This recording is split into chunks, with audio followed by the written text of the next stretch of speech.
think it's a perfect example of that most people are really wired the same, right? We have all these different beliefs and things that were in our everyday lifestyle, but as human beings, we all kind of want the same thing. Yeah. Right? Like, we want a good life, we want to feel safe, we want like the ability to economically grow and take care of ourselves. Like, there is a commonality within humans that just transcends all of the political bullshit, right? Welcome to EML Radio and the series I call Raw Sugar. This is an inside look at the conversations I have over coffee with my closest friends and tribe members. We have so much fun, we laugh, we discuss an unlimited number of topics, and most importantly, we share a wide variety of viewpoints in order to make each other better human beings. So grab your coffee, settle in, and get ready for some great inside conversations. Awesome. Hi. Hi. My long lost friends. I feel like we're on the same side and we're going to just be like in chorus the whole time. This is like questioning. I'm here to question you ladies. Exactly. On deposition. Yeah. What kind of friends are you? On a level of 1 to 10. We're going to see if you pass. This is like that game where you go, would you rather? And then the person holds it up. Would you rather? Have you ever? Have you ever? Have you ever? Oh, we should do that sometime. should. That would we be a should. good one. That would be good. Are you afraid? No. No. I knew if I gave her, if I knew if I said, "Are you afraid?" I guess I it would like totally get her in there. She's like, "No, I'm not afraid." That was a total Jedi mind trick on my part. Totally. Like, are you scared? Yeah. Yeah. Are you scared? And you just got Peer pressure never ends. Yeah, I know. Even when you're I'll do almost it. 50. Oh, funny. No. Awesome. Oh my gosh. That's awesome. Before we talk about anything, I'm anxious to hear about Becky's hikes. Oh yeah. Because last time we talked, you were preparing to go to Mexico. But first, just let people know what you did. Oh. Just because we know, but our listeners won't know, and they'll be lost. So you went to Mexico City, CDMX, and instead of just kicking it and taking it easy, which actually I did, I went and hiked 2 volcanoes at 15,000 feet, which I've never done. I've never been at that elevation, and it's an ass kicker. Like, it's an ass kicker. There's no doubt. It feels like there's a fridge on your back and more. And then you stop, and then within like 30 seconds, you're like, okay, I feel good, let's go again. And you take 4 steps, and you're like, oh, really? it's that fast. Like, it's like, boom. Did you do anything to train to go to that elevation? I mean, obviously not at that elevation, but did you do stuff to train? Just hiked a lot, but you can't, I mean, I couldn't train for it. Around here, there's no way. Wow. So, yeah. That's impressive. The one, there were 2 completely different hikes. The first one was really fantastic, and you know, the people make it too. So the first group I had, there were 8 of us, 3 Dutch, a Russian, a Polish guy, me, and it was like United Nations. And we met at 3 in the morning. And so this tells you dedication. Like, people are getting up. We're meeting in a park in the middle of Mexico City at 3 a.m. Wow. A little sketchy. Yeah. So you meet at 3 a.m. We got there by sunrise, and we were the only people on the whole mountain. And it was crazy. That was crazy. Like, I thought there would be other people. Yeah. No, it was just the 8 of us. And we got to see the sunrise, and it was a fantastic day. Very cool. It was beautiful. I mean, it was unreal. Did you have a friend with you? No. You just went by yourself? Yeah. This is what I love about her. I know. Right? I know. Yep. You make friends where you go. Yeah. But, I mean, that really is something that you just kind of take for granted that's in you. But that's, like, really an admirable trait. Like, I can travel a lot by myself, right? But fuck not to Mexico City. I've been to Mexico City. I don't want to go by myself. Yeah, like when I landed in Mexico City, the tarmac was lined with militia. When I landed, I mean, so I was there's some parts. But compared to like, people were asking me about that, and I said, they're like, isn't it dirty? Isn't it? And aren't the bathrooms? I was like, look, man, I went to Morocco last year. Mexico City was a dream. I was like, if you compare, like, yeah, it was totally fine. But think about even that mindset. Like, people are making decisions on what kind of experiences they're going to get in life based on what the bathroom is like there. Yeah. Right? Like, just think about that alone, right? Yeah. Like, how misdirected your focus is and how many things you're missing out on life if you think like, oh, am I going to have to like squat over a hole? Yes, well, yeah, you are going to have to squat over a hole. But you know what? You just fucking hiked to 15,000 feet with people from all over the world, right? I think the trade-off is worth it. And it was great. Like, we had some downtime where we stopped during the hike, and that's the thing that I really realized, like, you don't get in Coeur d'Alene, Idaho. So you get people from all different countries, and we were talking politics, and we were talking, we talked everything, and everyone is very open, and nobody gets heated, and everybody was really educated. And it was just interesting. It was like, man, I like this. Like, I like people. I mean, the two Russians were talking about Putin, and then I'm talking about Trump, and then there was actually a gal from Guadalajara, and she's talking about the president of Mexico, and we're all in the same boat. Yeah. And that was interesting. Like, nobody likes who's running their country. And we all have old guys running our countries. So it was like, maybe it's time for a new look in the world scope. Well, I think it's a perfect example of that most people are really wired the same, right? We have all these different beliefs and things that were in our everyday lifestyle, but as human beings, we all kind of want the same thing. Yeah. Right? Like, we want a good life, we want to feel safe, we want like the ability to economically grow and take care of ourselves. Like, there is a commonality within humans that just transcends all of the political bullshit, right? And I definitely don't want to go down a political road, but it's more of a humanity road, right? It's like human beings. I was just listening to a podcast the other day on Joe Rogan, of course. That's my go-to, and the guest was a guy named Jordan Pearson, and he is a professor at the University of Toronto. It's like probably the most educational and fascinating episode I've ever listened to, and I'm not totally done with it. But he said, like everywhere, most obviously in the United States and then also in Canada, he said, like they're the second runner up in stupidity right now for trying to separate their society, where it's like people get on board with the fact that, are you really okay with hating or not wanting to talk to 50% of the people in your country, right? Like, are you really okay with that? You know what I think, and that's even happening with COVID, right? I definitely don't want to talk about that shit today. But this isn't something where people are going, oh, it's like 9/11. It's just bringing us together, and like it feels like 9/11 out there. I'm like, fuck that. Don't diminish 9/11 to what this is. This is not unification. This is now one side saying I was right and the other side saying I was wrong, right? And everybody is trying to prove themselves right when none of us really totally know the answer. Right. It's a really dangerous, so the point of that is that it's a really dangerous place to be, where you do not want to speak to half of the people that share your country. That's fucked up, and that's not going to end well. Right? But people like you going and doing the things you do, like really, that's hugely admirable, because that's how people broaden their mind and come back and go, yeah, maybe we all kind of want the same thing here. Well, and yeah, I mean, I didn't realize the president of Mexico, I mean, the girl from Guadalajara, she's great, and I'm friends with her on WhatsApp now, but I mean, she's like, there's a meme every day of this guy. And I was like, what? And she's like, oh yeah, he says something stupid every day. And I was like, I don't even know who your president is. And then she just pulls up on her phone, like, look, here's today's. And I was like, oh wow, okay, so like, you guys have issues with your leader. I'm like, all right. And then the gals from Russia are talking about Putin, and they have no other choice, and he's been in power. There's a whole generation of Russians that all they know is him.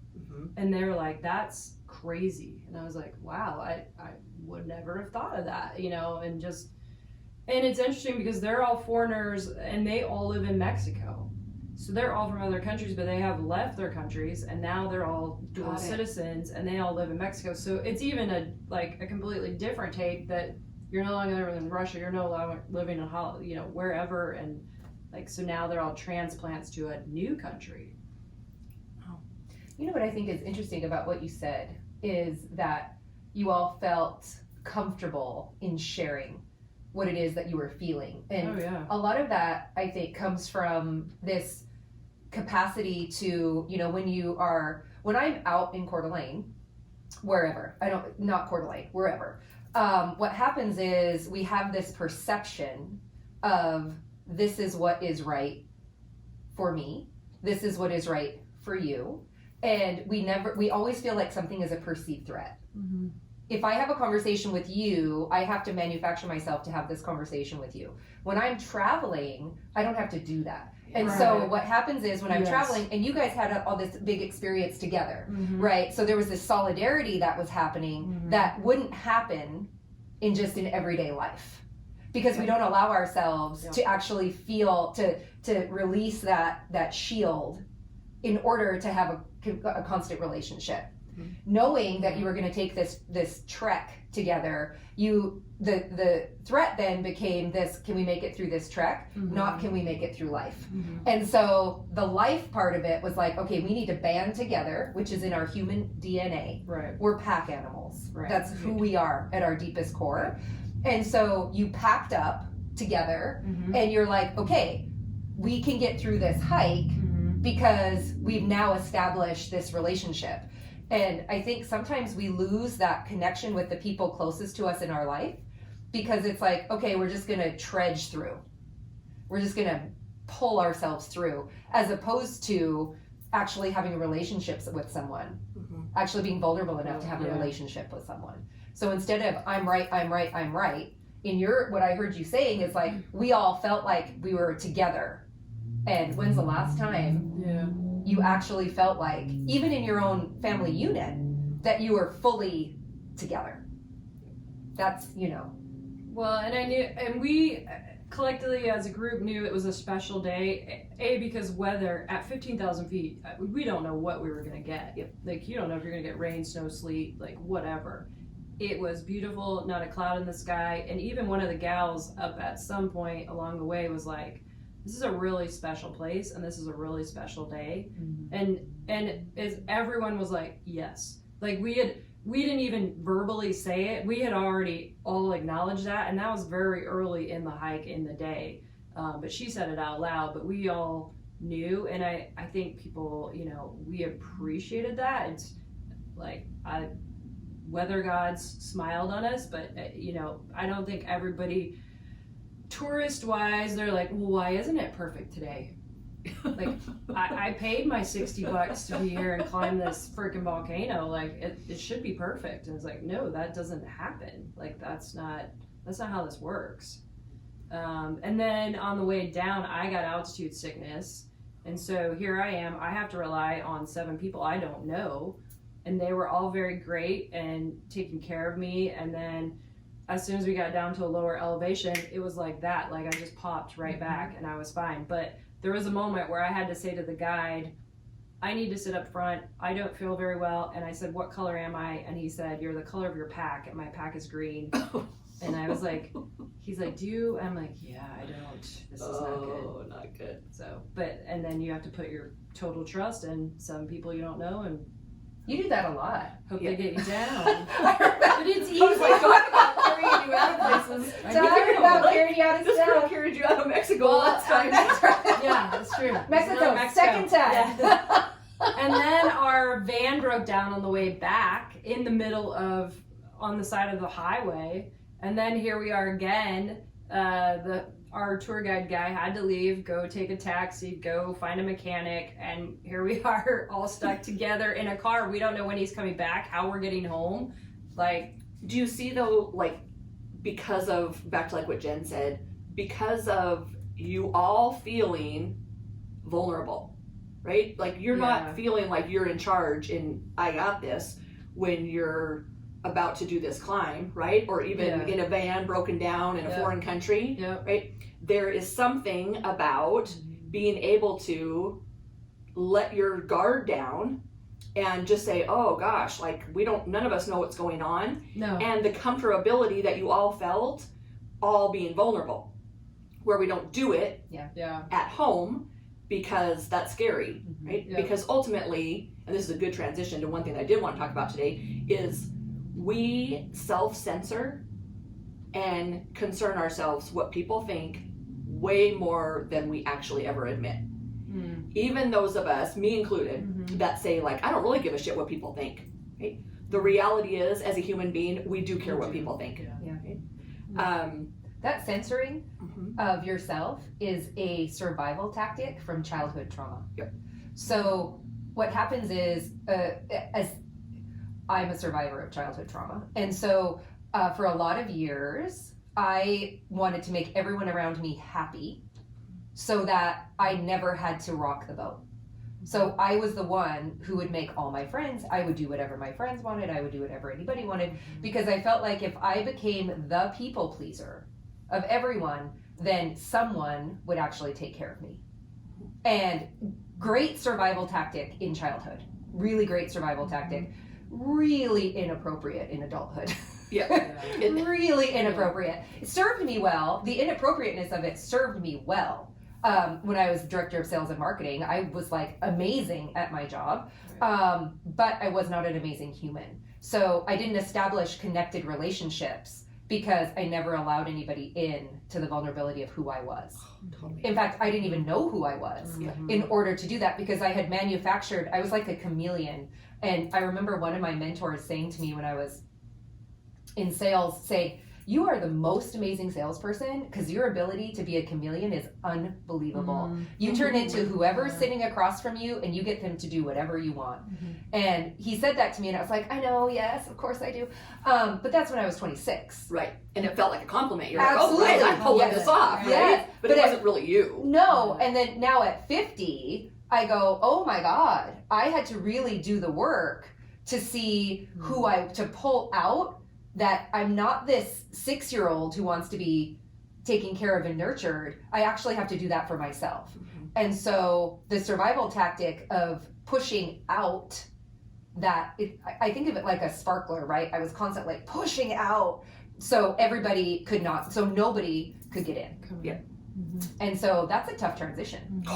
I'm in the thick of it right now, girl. It's a tough transition. Like all this therapy that I've been doing. Yeah. And we're really doing it now kind of like as a family and listening to a lot of things as a family, and how, for one, like I was not seeing the shame that I have at all. Like it took me like over a month, and I'm like, I was telling my gal, I'm like, I know that you think that I have shame, and I don't. Like this is just not working for me. And finally, but what I realized after about a month, I finally broke through, and it literally was like in an instant. She had me do these worksheets as I was listening to the book instead of reading the book. And I realized that all those prior weeks, I was approaching the reading material as how I would help other people with it, because that's what I do. And I wasn't looking inside, and it wasn't really like becoming part of me. I was more like, how am I going to teach this to other people?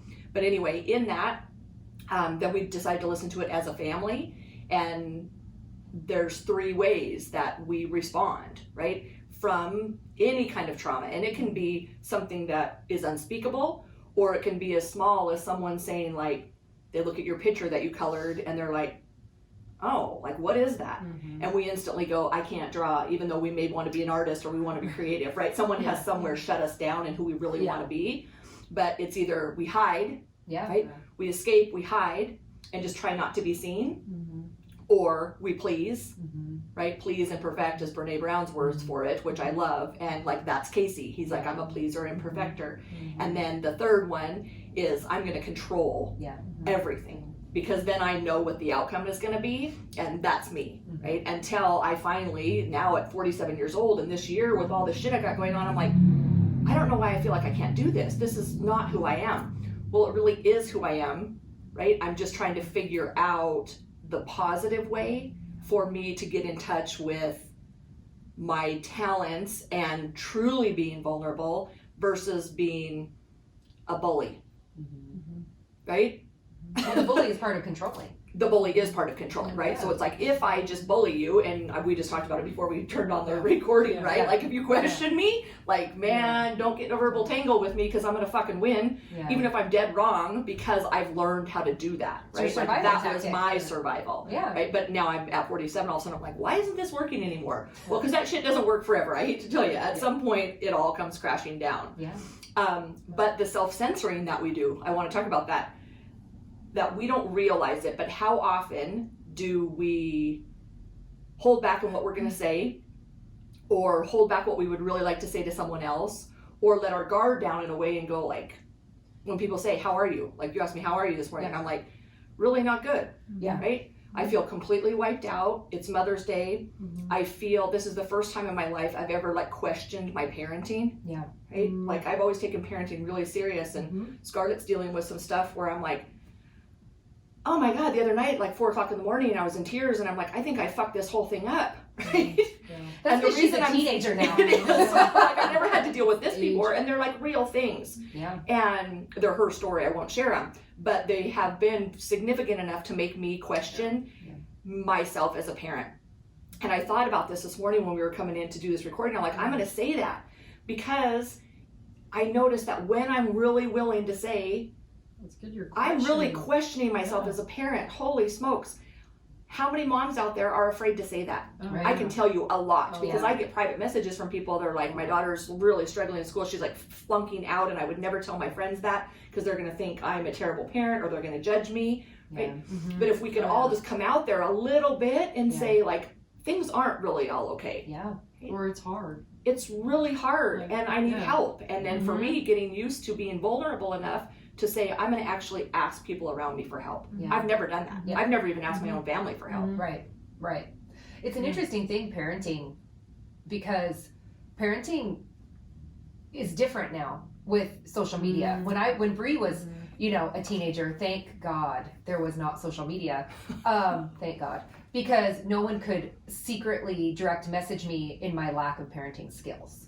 Yeah. Where now it's become this battleground of a friend could message me now and go, so what's up with your kid? Which really they're asking, what's up with you? Right. Right. And I think, God, Bree was an amazing, she did not have the problems that I manufactured her to have, because I was like, if people actually witnessed my parenting, I would be under scrutiny. Yeah. And so the Pinterest moms of today get to just put all their Pinterest pictures up on the internet of perfect family. Perfect. And then you don't understand when it's a shit show on the back end. Yeah. And I think it's hard to parent. It's hard to parent because it's hard to be a parent. Right. It's not hard to be parenting. It's hard to be a parent. Well, and that manufacturing issues, like, I realized that those are the things, the things that I struggled with growing up, that has been in the back of my mind, like subconsciously, right? Like, I don't want Scarlett to experience that. I don't want her to experience issues with girls, and I was bullied, and so I don't want her to be bullied. Well, she's not. So all these conversations I've been having with her, which are great open conversations, but she's really like, Mom, like, I just am telling you, I really don't care. Like, that's just really not happening. And then I'm always like, oh, great. We are not going to deal with all the girl drama. How many times have you heard me say that? Right.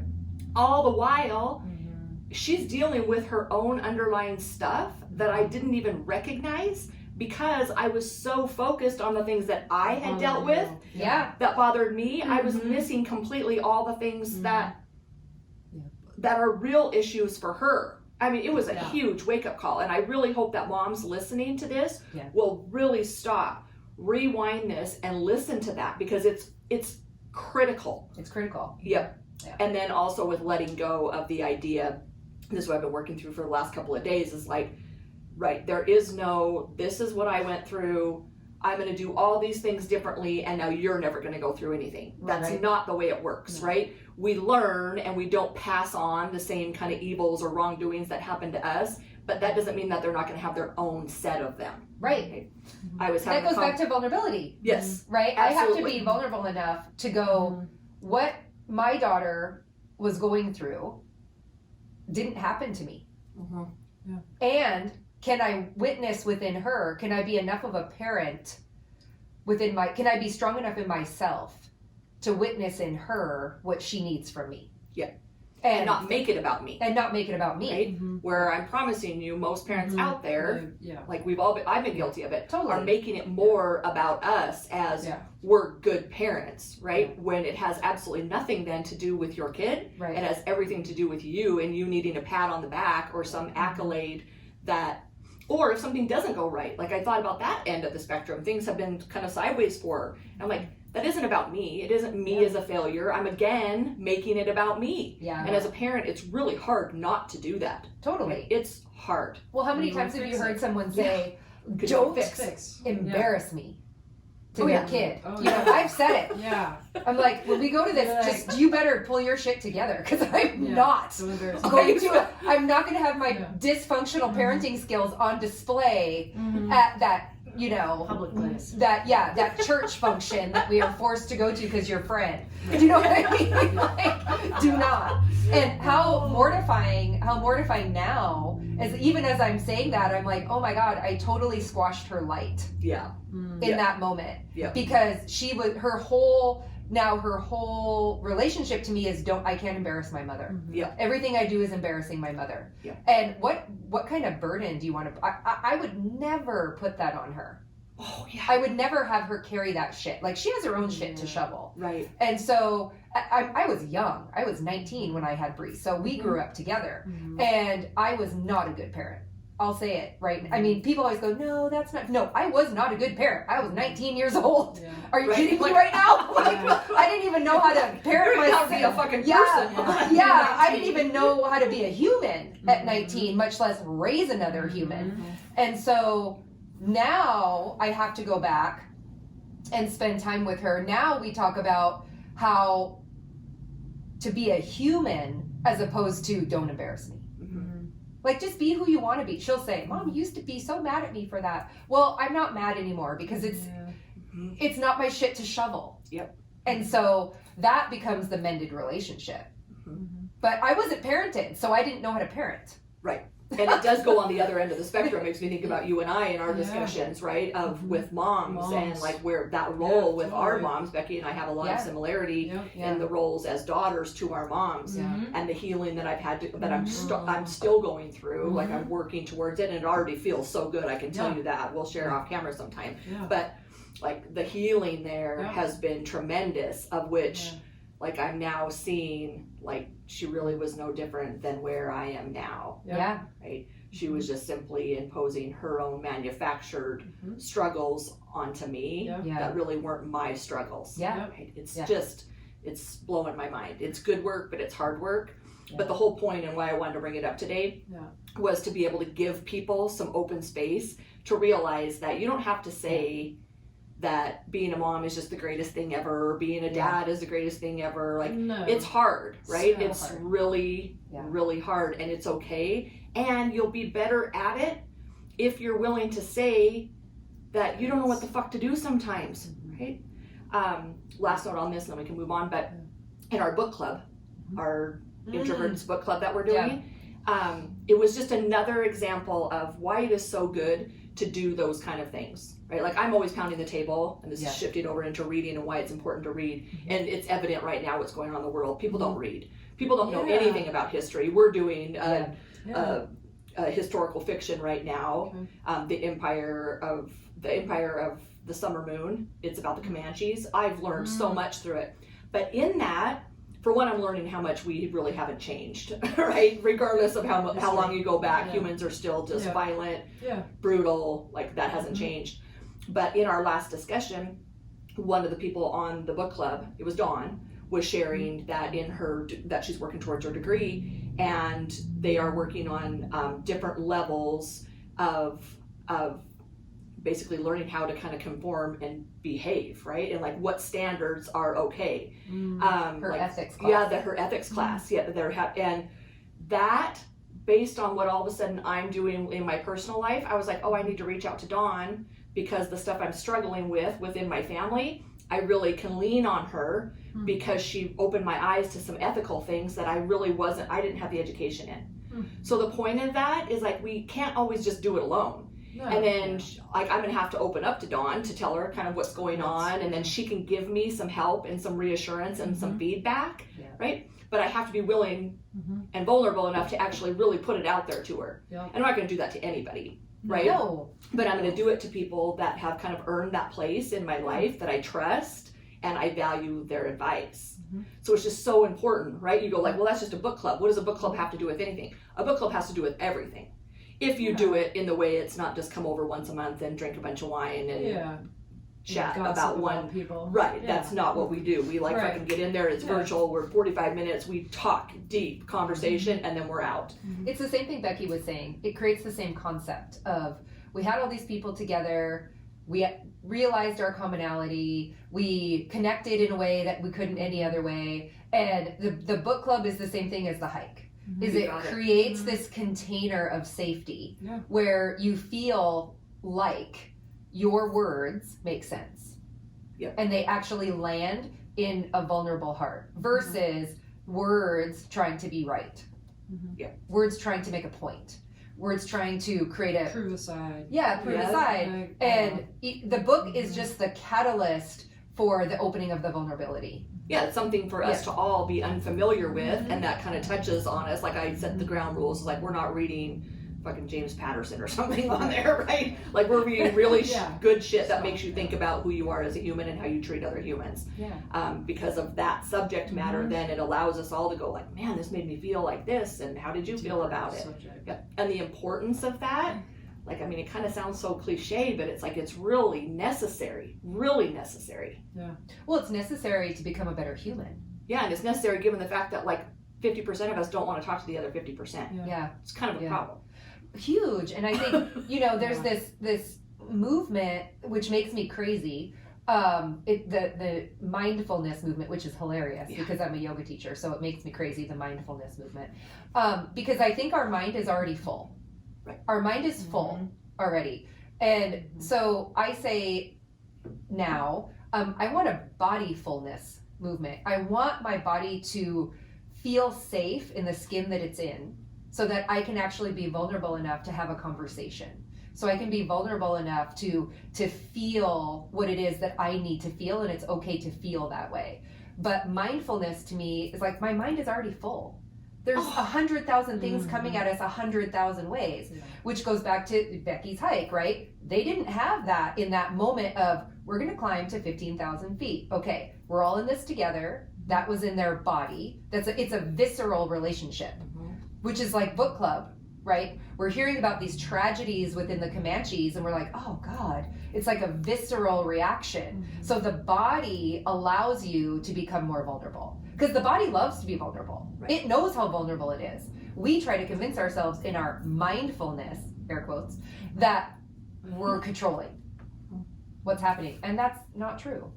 No. And the last thing anybody needs to be doing right now is filling their mind What's full? further, right? It's Like, full. You really do have only so much bandwidth in there.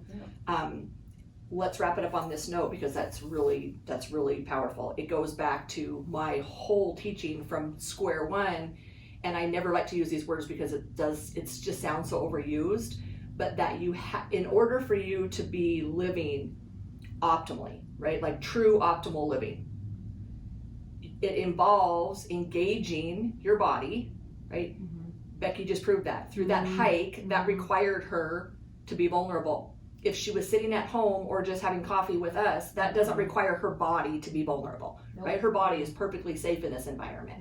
But you have to challenge your body, the physical being, in order to experience full vulnerability. You have to do it in your mind as well. The book club, it's a perfect example. Challenge your mind to be thinking something that causes you to be vulnerable, right? And then in your spirit, and we mind, body, and spirit, like it really, all three of those have to be challenged in order for you to truly become the best human that you're capable of being. Yeah. Right? Absolutely. And most people just don't want to experience it in all those three. So for everybody listening today, I want to encourage them to get out there and think about how can you challenge your body, how can you challenge your mind, and then how can you challenge your spirit, like that part of you where you're just like, there's something in there and it's pulling at me. Dig into that. Don't become more mindful, right? Mindful is just read a bunch of shit and clutter your mind with other things that are unnecessary. Well, mindfulness gives you an opportunity to beat the shit out of yourself. Oh yeah. For not being mindful enough. And I think I have enough things during the day to beat the shit out of myself for that I do not need to add one more thing. Yeah.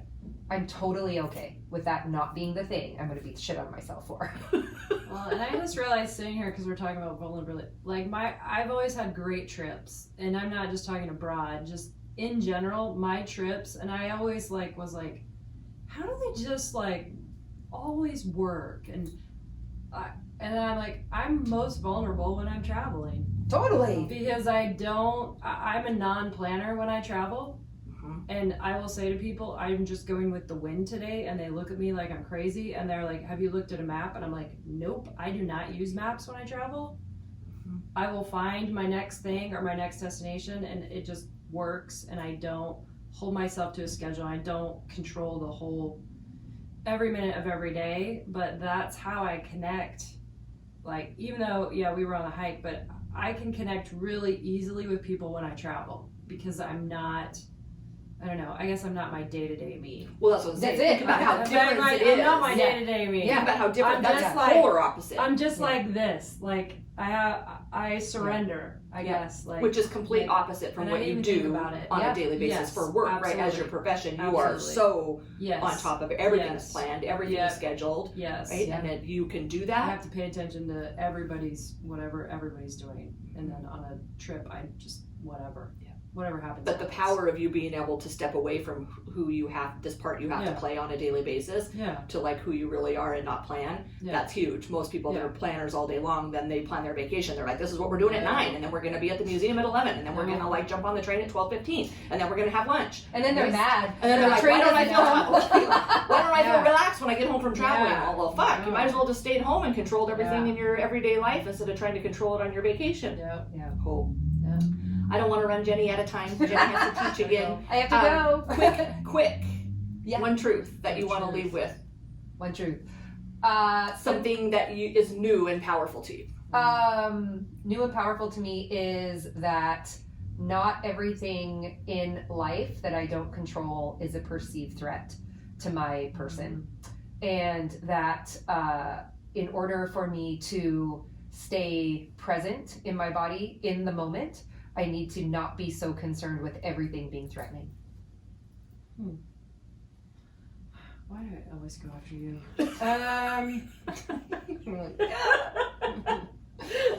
I don't know. I've been struggling with, everybody's been on the trails because they were all locked up. Oh. And so the trails are crowded and they're leaving trash. And I get it. People don't know. Don't leave trash. Don't leave cigarette butts. Don't leave your Arby's wrappers on the trails. But do we really have to, like, I don't know. I just, like, don't people just know? Don't leave that stuff outside. Like, So your don't- truth is pick up your shit. Pack it in, pack it out is my truth. Pack it in, pack it out. That is like the rule. And I'm picking up trash nonstop, but it's like, guys, I'm glad you're experiencing nature. Although all of a sudden now it's dropped off because now we're not stay at home. Yeah. So they've all given up on hiking so quickly. But yeah, pack it in, pack it out. Yeah. Just So the truth fucking of that. think about the planet. My God. Which is life, right? Think about the Yeah. planet. Think about someone other than yourself today. Yeah.